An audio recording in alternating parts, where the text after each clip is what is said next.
Interaksi yang terjadi di dalam jaring-jaring makanan tersebut antara lain, satu yaitu adalah predasi.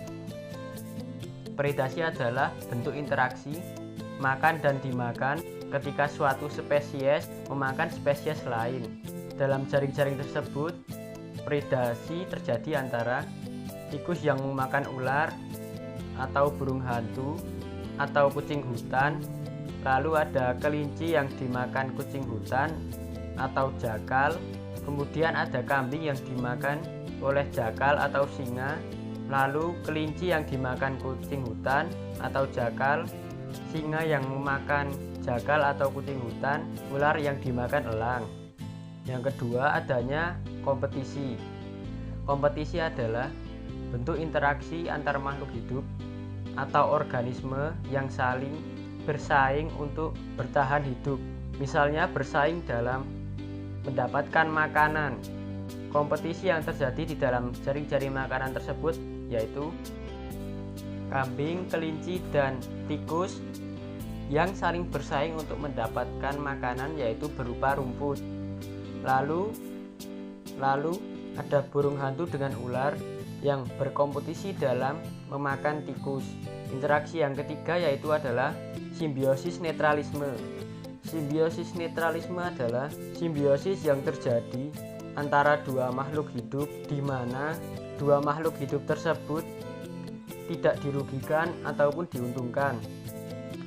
Simbiosis ini dalam jaring-jaring makan tersebut yaitu burung hantu dengan jakal, karena mereka memiliki jenis makanan yang berbeda sehingga tidak mempengaruhi satu sama lain.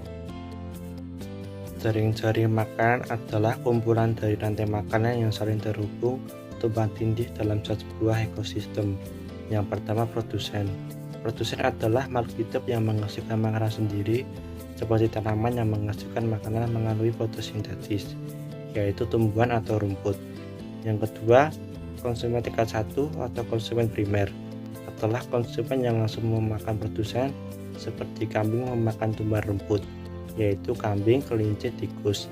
Yang ketiga, konsumen tingkat 2 atau konsumen sekunder adalah konsumen yang memakan konsumen primer, yaitu jakal, kucing hutan, burung hantu, ular. Yang keempat, konsumen tingkat 3 atau konsumen tersier adalah konsumen yang memakan konsumen sekunder, yaitu elang, singa.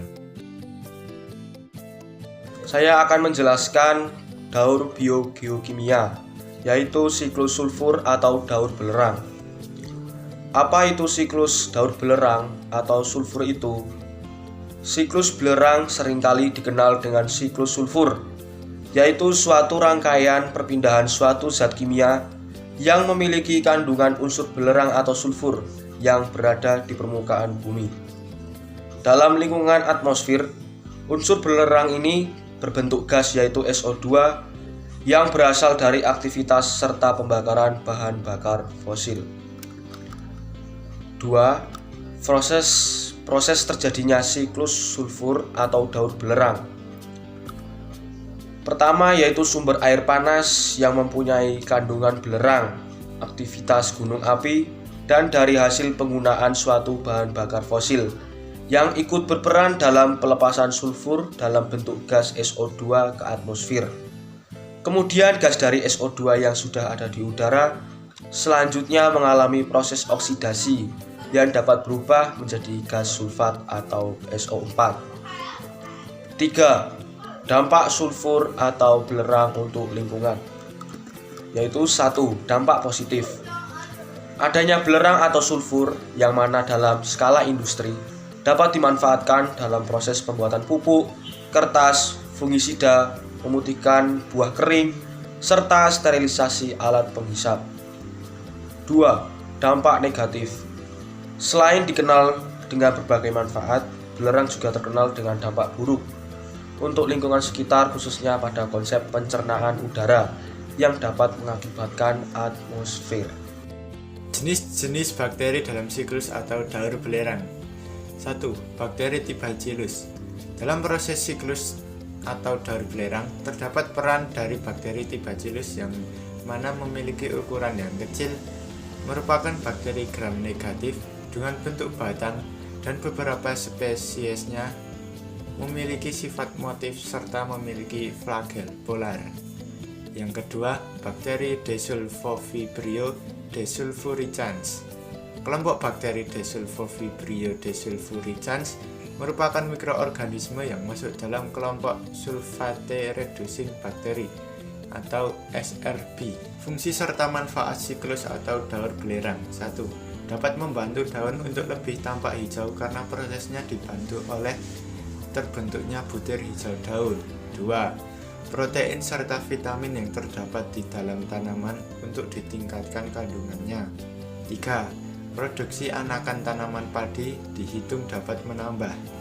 4. Memiliki fungsi dalam keterlibatan pembuatan zat gula. 5. Struktur kelenturan, aroma, serta warna dari tanaman tembakau dapat diperbaiki dengan adanya siklus belerang ini. 6. Bermanfaat dalam mengurangi penyusutan, memperbaiki aroma, serta memperbaiki pertumbuhan yang menyimpang dan dapat bermanfaat seperti umbi serta bawang merah dengan besarnya umbi.